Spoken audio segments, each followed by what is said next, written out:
When my mother died, the house became strangely quiet. She had always been the loud one. The one who filled every room with conversation, laughter, and the smell of food cooking. When she collapsed in the kitchen that morning, it felt unreal. One moment she was asking me to bring the onions from the shelf, and the next she was on the floor, her eyes half open, her breathing gone. The doctor said it was a heart attack. Everything after that moved too fast.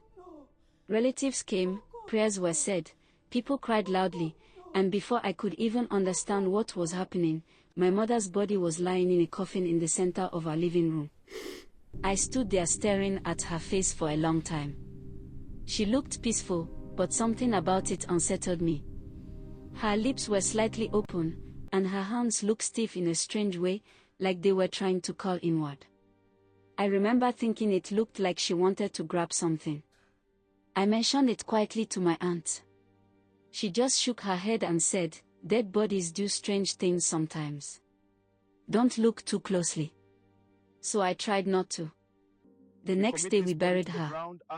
The cemetery was not far from our house, just a quiet patch of land surrounded by old trees. The sky was gray, and the wind was cold. As the coffin was lowered into the ground, I suddenly thought I heard something. A faint sound. Like scratching. I leaned closer to the grave, my heart pounding, but the sound disappeared. The workers quickly began shoveling dirt over the coffin, and within minutes the wooden box was hidden under soil. Everyone started leaving. I told myself I had imagined it. Grief can do that. That night, the house felt emptier than it ever had before. My father sat in the living room, staring at the wall without speaking. My younger brother cried quietly until he eventually fell asleep on the couch. I tried to sleep too, but something kept me awake. Maybe it was the silence. Maybe it was the thought of my mother buried alone in the cold ground. Around 1:45 in the morning, I finally started drifting off. Then I heard it. A knock. Soft. Slow. 3 taps on the front door. At first I thought it was part of a dream, but then it happened again. Knock. Knock. Knock. Louder this time. My father looked up immediately. "Did you hear that?" he asked quietly. I nodded. No one should be visiting a grieving family in the middle of the night. The knock came again. This time harder. The sound echoed through the house. My father stood up slowly and walked toward the door. I followed behind him, my chest tightening with every step. "Who is it?" he called through the door. For a moment, there was no answer. Then a voice came from outside. Soft. Familiar. "Open the door." My stomach dropped.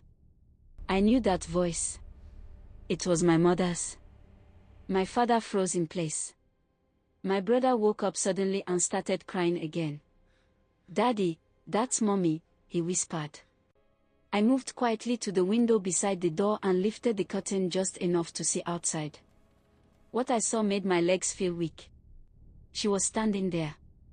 Under the porch light. Wearing the same dress we had buried her in. Her hair looked messy, like it had been pulled or dragged. Dirt covered the lower part of her clothes. Her skin looked pale, almost gray. But it was her. My mother. She looked directly toward the window and smiled slowly. Then she knocked again. "Why are you keeping me outside?" she asked. My father opened the door before I could stop him. The door creaked open slowly. My mother stepped inside. Her movements were stiff and slow, like she was relearning how to walk. The smell of damp earth followed her into the house. My brother ran toward her immediately. "Mommy." But when he reached her, she didn't hug him. She just looked down at him with that same strange smile. My father stood there shaking. "Mary, how is this possible?" he whispered. She didn't answer.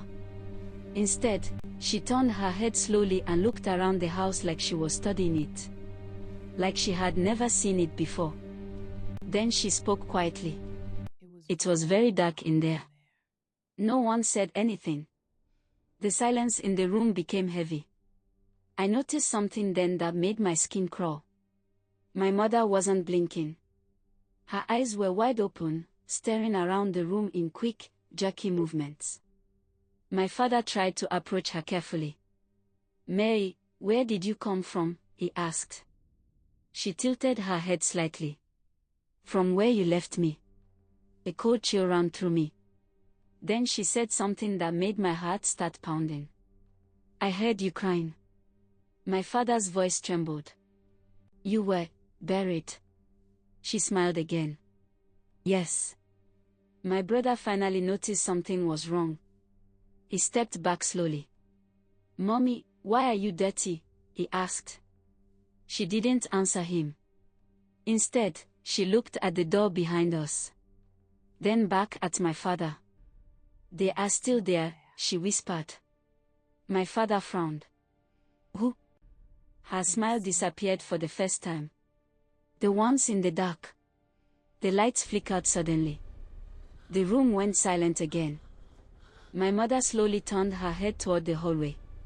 And in a low voice that didn't sound entirely like hers anymore, she said, "They followed me home." Before anyone could react, the knocking started again. 3 slow taps. This time, from the inside wall of the house.